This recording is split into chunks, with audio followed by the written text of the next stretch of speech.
Fashion, Wikipedia audio. Fashion is a popular style or practice, especially in clothing, footwear, lifestyle products, accessories, makeup, hairstyle, and body. Fashion is a distinctive and often constant trend in the style in which a person dresses. It is the prevailing styles in behavior and the newest creations of designers, technologists, engineers, and design managers. Because the more technical term costume is regularly linked to the term fashion, the use of the former has been relegated to special senses like fancy dress or masquerade wear, while fashion generally means clothing, including the study of it. Although aspects of fashion can be feminine or masculine, some trends are androgynous. Fashion is a very detailed subject and interest of research which is taught at several world-renowned institutes of world. For example, Fashion Institute of Technology in USA and National Institute of Fashion Technology based in India, which has produced several notable professionals, alumni, and designers in this field. Clothing fashions. Early Western travelers, traveling whether to India, Persia, Turkey, or China, would frequently remark on the absence of change in fashion in the respective places. The Japanese shogun's secretary bragged to a Spanish visitor in 1609 that Japanese clothing had not changed in over 1,000 years. However, there is considerable evidence in Ming China of rapidly changing fashions in Chinese clothing. Changes in costume often took place at times of economic or social change, as occurred in ancient Rome and the medieval Caliphate, followed by a long period without major changes. In 8th century Moorish Spain, the musician Ziryab introduced to Córdoba sophisticated clothing styles based on seasonal and daily fashions from his native Baghdad, modified by his own inspiration.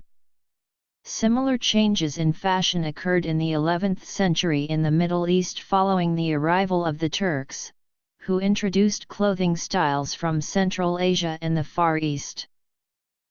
The beginning in Europe of continual and increasingly rapid change in clothing styles can be fairly reliably dated. Historians, including James Laver and Fernand Braudel, date the start of Western fashion in clothing to the middle of the 14th century, though they tend to rely heavily on contemporary imagery and illuminated manuscripts were not common before the 14th century. The most dramatic early change in fashion was a sudden drastic shortening and tightening of the male overgarment from calf length to barely covering the buttocks, sometimes accompanied with stuffing in the chest to make it look bigger. This created the distinctive Western outline of a tailored top worn over leggings or trousers. The pace of change accelerated considerably in the following century, and women and men's fashion, especially in the dressing and adorning of the hair, became equally complex. Art historians are therefore able to use fashion with confidence and precision to date images, often to within 5 years, particularly in the case of images from the 15th century. Initially, changes in fashion led to a fragmentation across the upper classes of Europe of what had previously been a very similar style of dressing and the subsequent development of distinctive national styles. These national styles remained very different until a counter-movement in the 17th to 18th centuries imposed similar styles once again, mostly originating from Ancien Régime France. Though the rich usually led fashion, the increasing affluence of early modern Europe led to the bourgeoisie and even peasants following trends at a distance, but still uncomfortably close for the elites, a factor that Fernand Braudel regards as one of the main motors of changing fashion. In the 16th century, national differences were at their most pronounced. 10 16th-century portraits of German or Italian gentlemen may show 10 entirely different hats. Albrecht Dürer illustrated the differences in his actual contrast of Nuremberg and Venetian fashions at the close of the 15th century.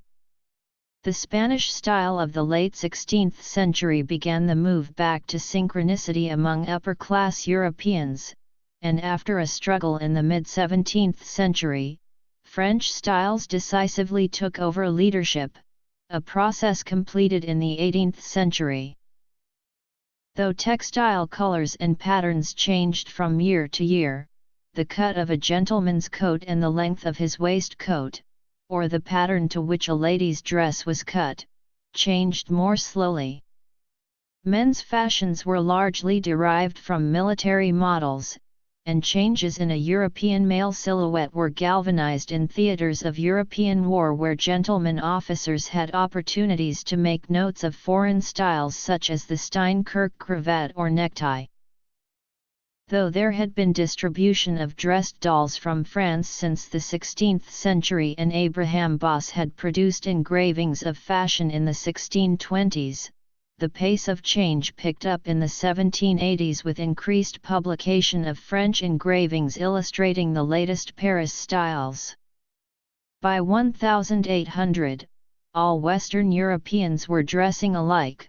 Local variation became first a sign of provincial culture and later a badge of the conservative peasant.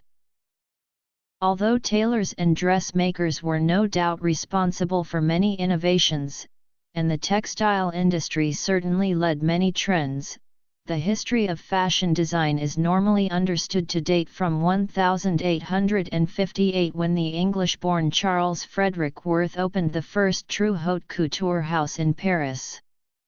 The Haute House was the name established by government for the fashion houses that met the standards of industry.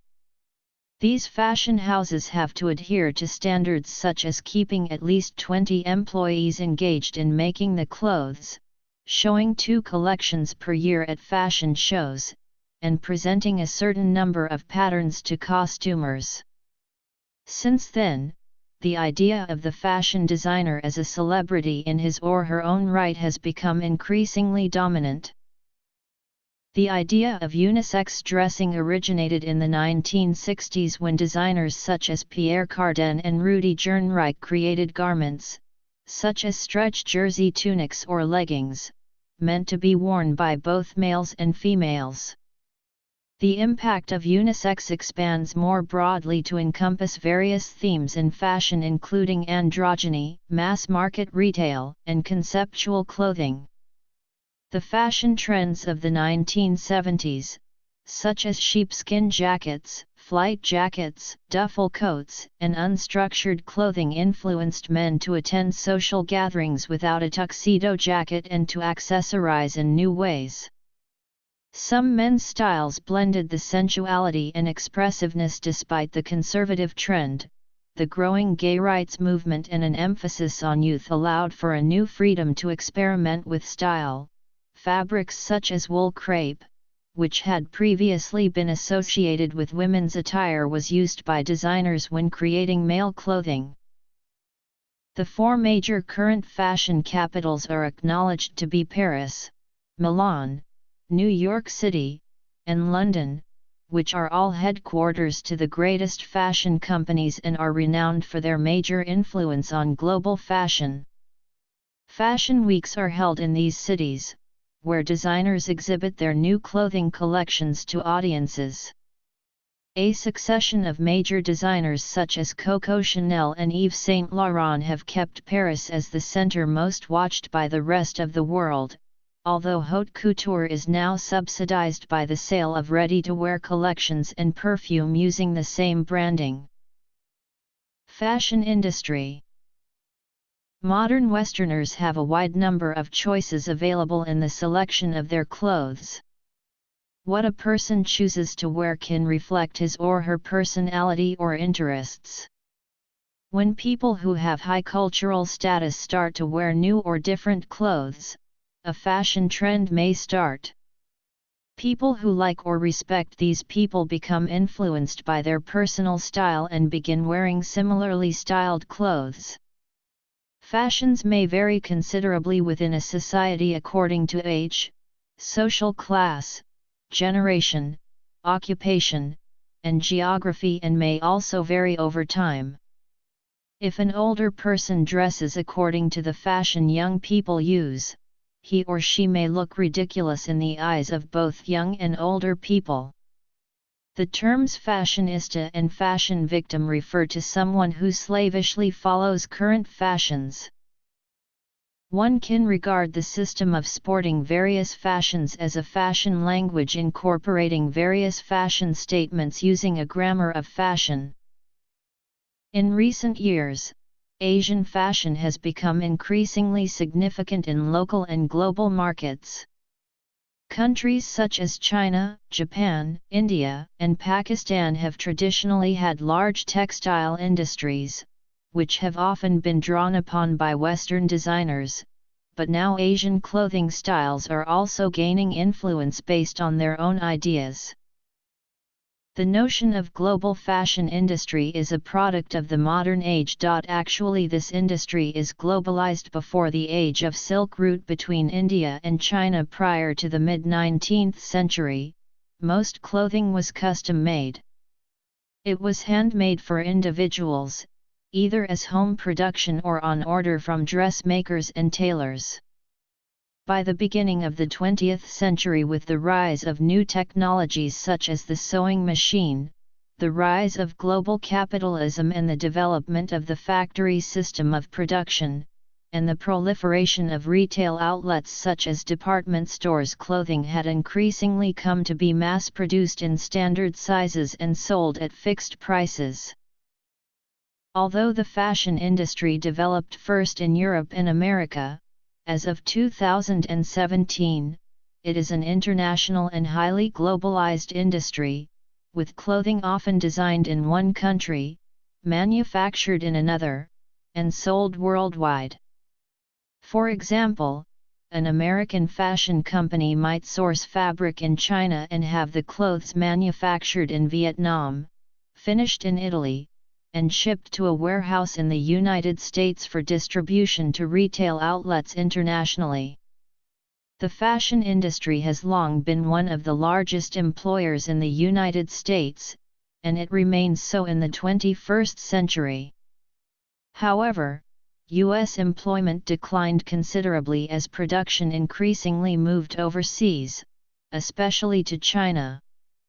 Because data on the fashion industry typically are reported for national economies and expressed in terms of the industry's many separate sectors, aggregate figures for world production of textiles and clothing are difficult to obtain.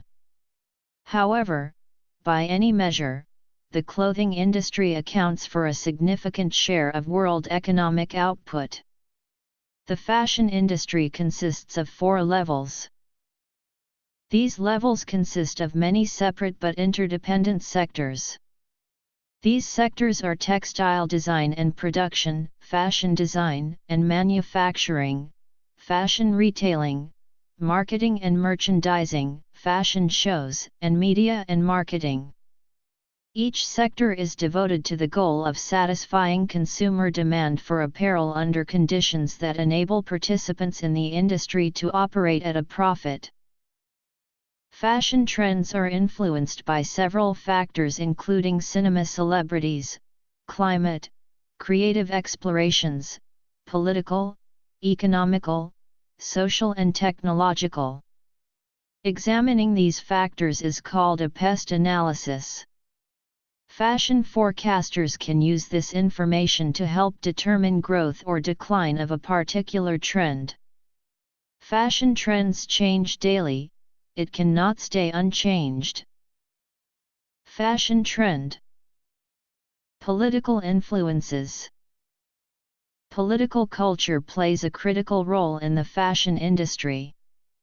Political changes are a reflection of today's fashions. Most of the political events and laws are affecting fashion in a way of creating fashion trend. Considering the relationship between fashion and politics, we can see how fashion is not only a matter of aesthetic but it involves politics as well.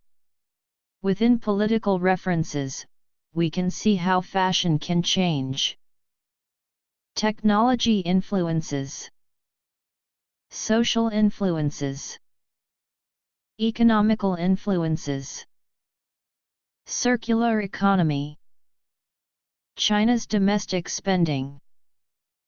Not only did political events make a huge impact on fashion trends, but also the political figure played a critical role in forecasting the fashion trend. For example, First Lady Jacqueline Kennedy was a fashionable icon of the early 1960s who led formal dressing trend.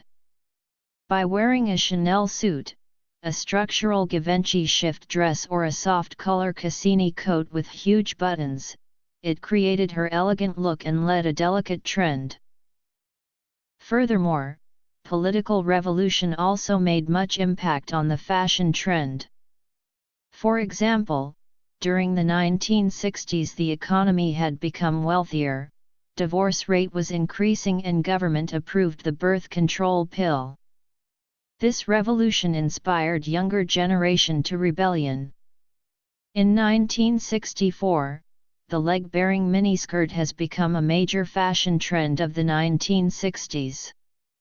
Given that fashion designers began to experiment with the shapes of garment, loose sleeveless, micro-minis, flared skirts, and trumpet sleeves.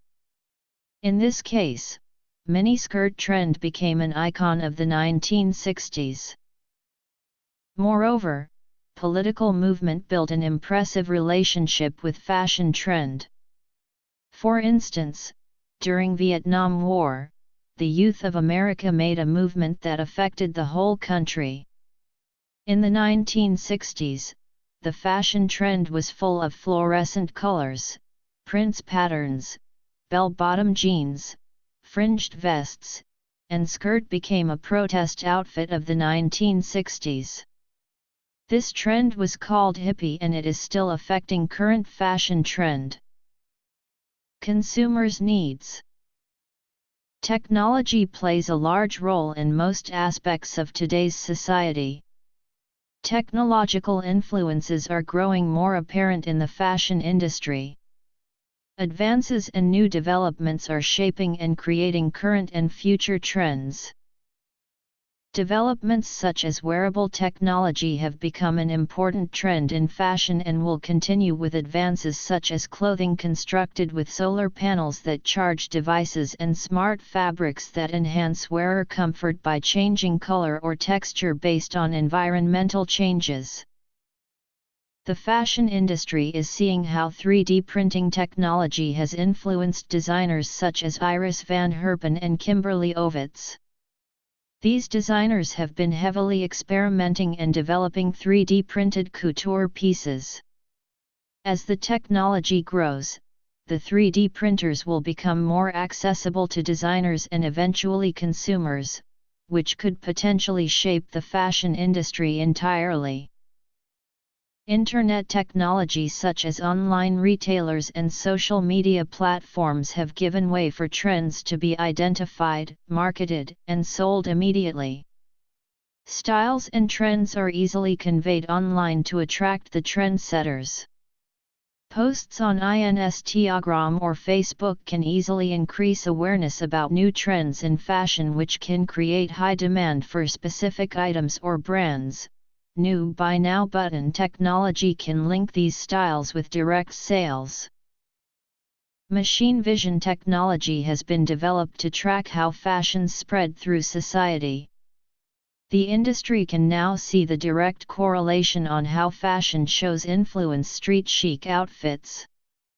The effects can now be quantified and provide valuable feedback to fashion houses, designers, and consumers regarding trends.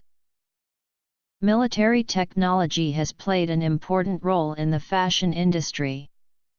The camouflage pattern in clothing was developed to help military personnel be less visible to enemy forces. A trend emerged in the 1960s and camouflage fabric was introduced to streetwear. The camouflage fabric trend disappeared and resurfaced several times since then. Camouflage started to appear in high fashion by the 1990s. Designers such as Valentino, Dior, and Dolce & Gabbana combined camouflage into their runway and ready-to-wear collections. A company called Hyperstealth has said to have created a technology that can make an object or person invisible.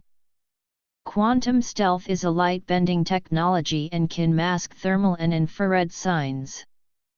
The company has continued developing this technology, but due to safety and legal concerns, minimal information has been released to the public.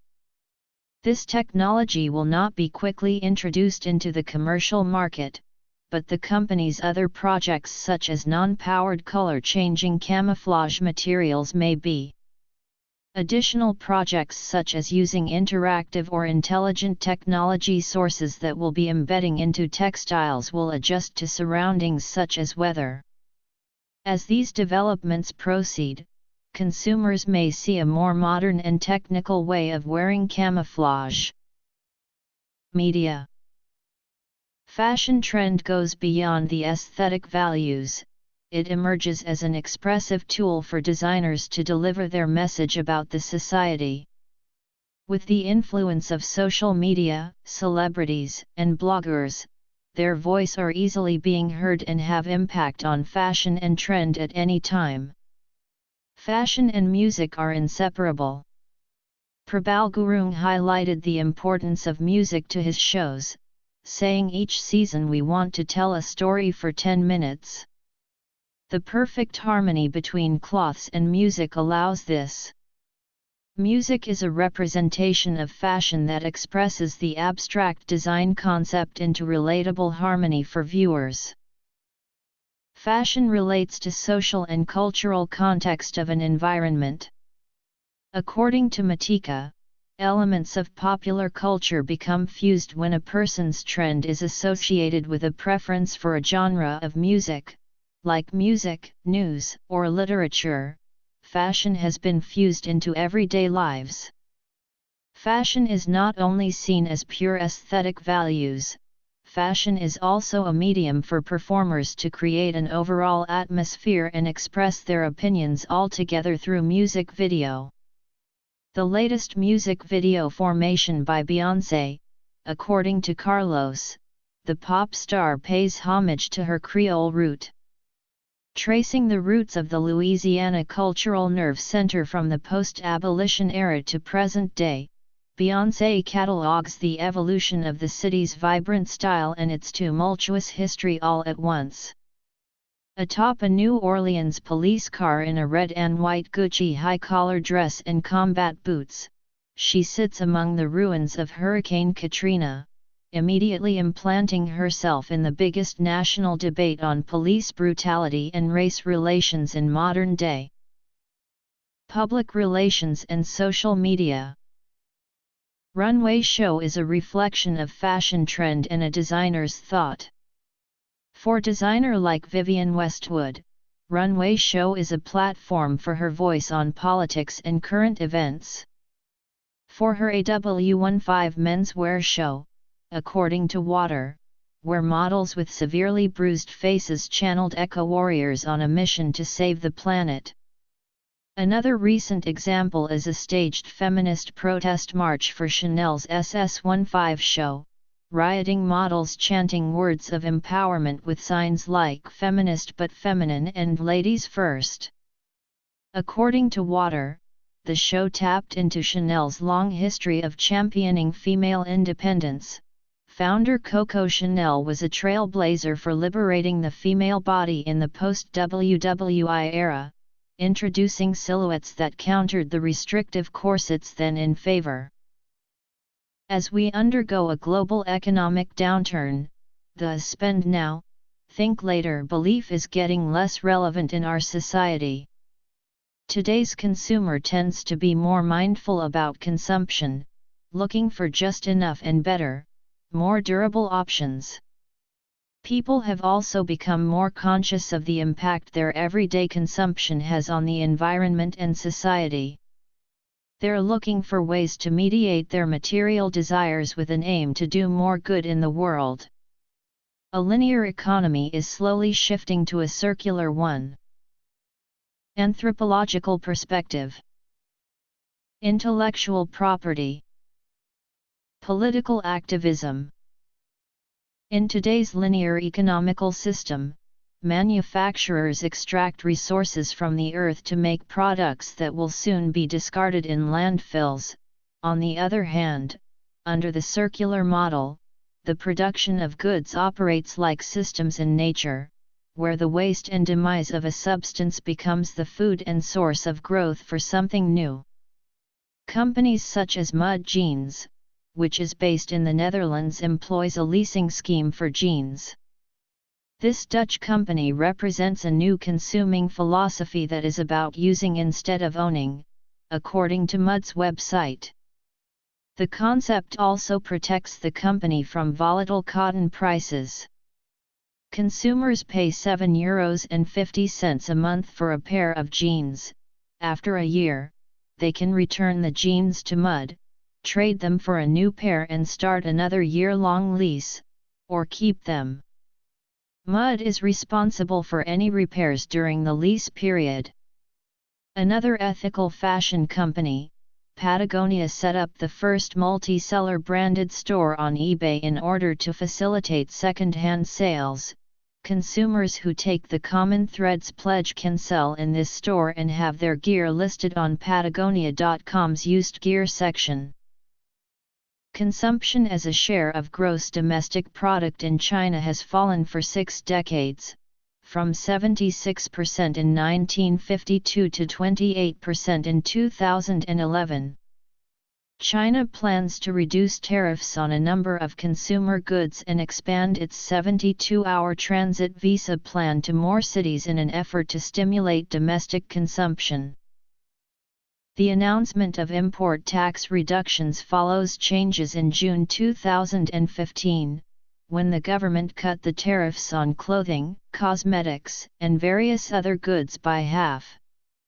Among the changes, easier tax refunds for overseas shoppers and accelerated openings of more duty-free shops in cities covered by the 72-hour visa scheme. The 72-hour visa was introduced in Beijing and Shanghai in January 2013 and has been extended to 18 Chinese cities. According to reports at the same time, Chinese consumer spending in other countries such as Japan has slowed even though the yen has dropped. There is clearly a trend in the next 5 years that the domestic fashion market will show an increase. Consumers all have different needs and demands that have to be suited. A person's needs change frequently, which is why fashion trends even exist. An important factor to take into consideration when thinking of consumers' needs is the key demographics of the customer. Gender, age, income, and even profession can help a company better understand the needs of their customers. For example, a woman who is pregnant could be looking for diapers, baby strollers, and maternity clothes. Her needs would differ greatly from a woman with children that just went off to college or a teen entering high school. Often consumers need to be told what they want. Fashion companies have to do their research to ensure they know their customers' needs before developing solutions. Steve Jobs said, "You've got to start with the customer experience and work backwards to the technology. You cannot start with the technology and try to figure out where you are going to sell it." The best way to understand the consumer's needs and therefore predict fashion trends is through market research. There are 2 research methods, primary and secondary. Secondary methods are taking other information that has already been collected, for example using a book or an article for research. Primary research is collecting data through surveys, interviews, observation, and/or focus groups. Benefits of primary research is specific information about a fashion brand's consumer is explored. Surveys are helpful tools. Questions can be open-ended or closed-ended. A negative factor surveys and interviews present is that the answers can be biased, due to wording in the survey or on face-to-face interactions. Focus groups, about 8 to 12 people, can be beneficial because several points can be addressed in depth. However, there are drawbacks to this tactic, too. With such a small sample size, it is hard to know if the greater public would react the same way as the focus group. Observation can really help a company gain insight on what a consumer truly wants. There is less of a bias because consumers are just performing their daily tasks, not necessarily realizing they are being observed. For example, observing the public by taking street-style photos of people, the consumer did not get dressed in the morning knowing that would have their photo taken necessarily. They just wear what they would normally wear. Through observation, patterns can be seen, helping trend forecasters know what their target market needs and wants. Knowing the needs of the consumers will increase a fashion company's sales and profits. Through research and studying the consumers' lives, the needs of the customer can be obtained and help fashion brands know what trends the consumers are ready for. Fashion breathes on media and medium. The media plays a significant role when it comes to fashion. For instance, an important part of fashion is fashion journalism. Editorial critique, guidelines, and commentary can be found on television and in magazines, newspapers, fashion websites, social networks, and fashion blogs. In recent years, fashion blogging and YouTube videos have become a major outlet for spreading trends and fashion tips, creating an online culture of sharing one's style on a website or Instagram account. Through these media outlets, readers and viewers all over the world can learn about fashion, making it very accessible. At the beginning of the 20th century, fashion magazines began to include photographs of various fashion designs and became even more influential than in the past. In cities throughout the world, these magazines were greatly sought after and had a profound effect on public taste in clothing. Talented illustrators drew exquisite fashion plates for the publications, which covered the most recent developments in fashion and beauty. Perhaps the most famous of these magazines was La Gazette du Bon Ton, which was founded in 1912 by Lucien Vogel and regularly published until 1925. Vogue, founded in the United States in 1892, has been the longest-lasting and most successful of the hundreds of fashion magazines that have come and gone.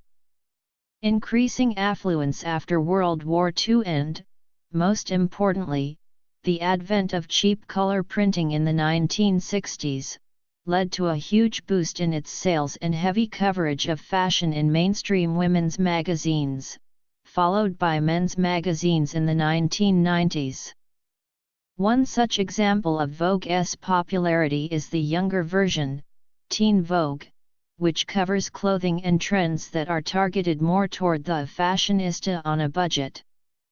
Haute couture designers followed the trend by starting ready-to-wear and perfume lines, which are heavily advertised in the magazines and now dwarf their original couture businesses. A recent development within fashion print media is the rise of text-based and critical magazines, which aim to prove that fashion is not superficial, by creating a dialogue between fashion academia and the industry. Examples of this trend are Fashion Theory and Vestage. Television coverage began in the 1950s with small fashion features.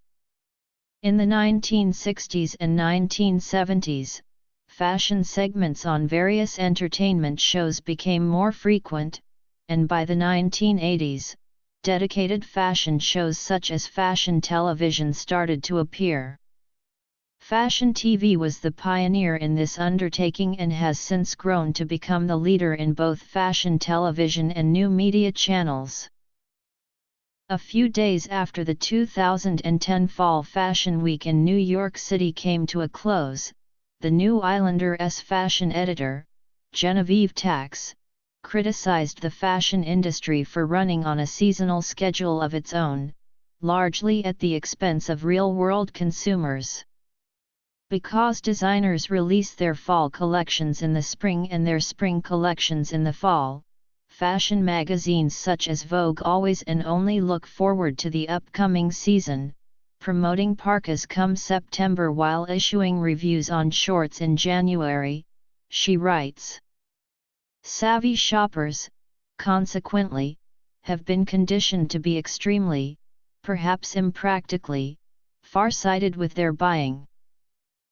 The fashion industry has been the subject of numerous films and television shows, including the reality show Project Runway and the drama series Ugly Betty. Specific fashion brands have been featured in film, not only as product placement opportunities, but as bespoke items that have subsequently led to trends in fashion. Videos in general have been very useful in promoting the fashion industry. This is evident not only from television shows directly spotlighting the fashion industry, but also movies, events, and music videos which showcase fashion statements as well as promote specific brands through product placements.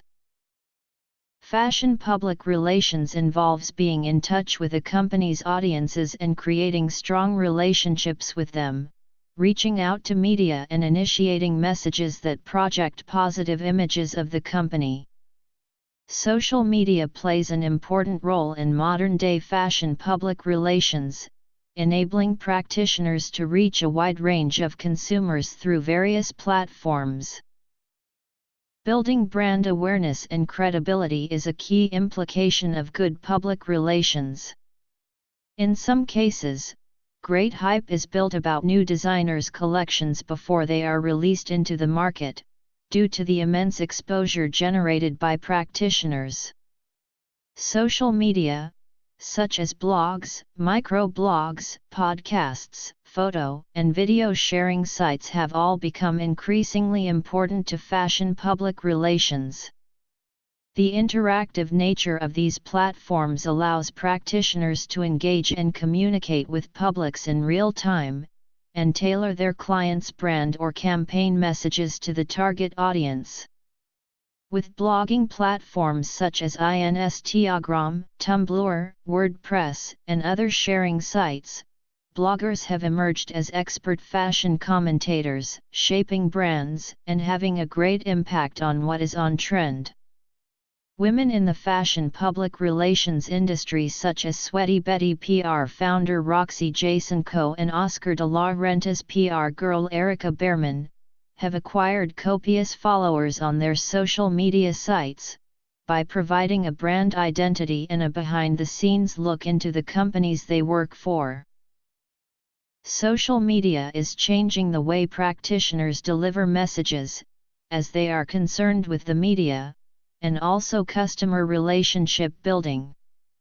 PR practitioners must provide effective communication among all platforms, in order to engage fashion publics in an industry socially connected via online shopping. Consumers have the ability to share their purchases on their personal social media pages, and if practitioners deliver the brand message effectively and meet the needs of its publics, word-of-mouth publicity will be generated and potentially provide a wide reach for the designer and their products. Anthropology, the study of culture and human societies, studies fashion by asking why certain styles are deemed socially appropriate and others are not. A certain way is chosen and that becomes the fashion as defined by a certain people as a whole. So if a particular style has a meaning in an already occurring set of beliefs, that style will become fashion. According to Ted Palamas and Lynn Proctor, fashion can be described as adornment, of which there are two types: fashion and anti-fashion. Through the capitalization and commoditization of clothing, accessories, and shoes, etc., what once constituted anti-fashion becomes part of fashion as the lines between fashion and anti-fashion are blurred. The definition of fashion and anti-fashion is as follows: anti-fashion is fixed and changes little over time. Anti-fashion is different depending on the cultural or social group one is associated with or where one lives, but within that group or locality the style changes little. Fashion is the exact opposite of anti-fashion. Fashion changes very quickly and is not affiliated with one group or area of the world but is spread out throughout the world wherever people can communicate easily with each other. For example, Queen Elizabeth II's 1953 coronation gown is an example of anti-fashion because it is traditional and does not change over any period, whereas a gown from fashion designer Dior's collection of 1953 is fashion because the style will change every season as Dior comes up with a new gown to replace the old one. In the Dior gown, the length, cut, fabric, and embroidery of the gown change from season to season. Anti-fashion is concerned with maintaining the status quo while fashion is concerned with social mobility. Time is expressed in terms of continuity in anti-fashion and as change in fashion. Fashion has changing modes of adornment while anti-fashion has fixed modes of adornment. Indigenous and peasant modes of adornment are an example of anti-fashion. Change in fashion is part of the larger system and is structured to be a deliberate change in style. Today, people in rich countries are linked to people in poor countries through the commoditization and consumption of what is called fashion. People work long hours in one area of the globe to produce things that people in another part of the globe are anxious to consume. An example of this is the chain of production and consumption of Nike shoes, which are produced in Taiwan and then purchased in North America. At the production end, there is nation building, a hard-working ideology that leads people to produce and entices people to consume with a vast amount of goods for the offering. Commodities are no longer just utilitarian but are fashionable, be they running shoes or sweatsuits. The change from anti-fashion to fashion because of the influence of Western consumer-driven civilization can be seen in eastern Indonesia. The ikat textiles of the Anggata area of eastern Indonesia are changing because of modernization and development. Traditionally, in the Anggata area there was no idea similar to that of the Western idea of fashion, but anti-fashion in the form of traditional textiles and ways to adorn oneself were widely popular. Textiles in Indonesia have played many roles for the local people. Textiles defined a person's rank and status.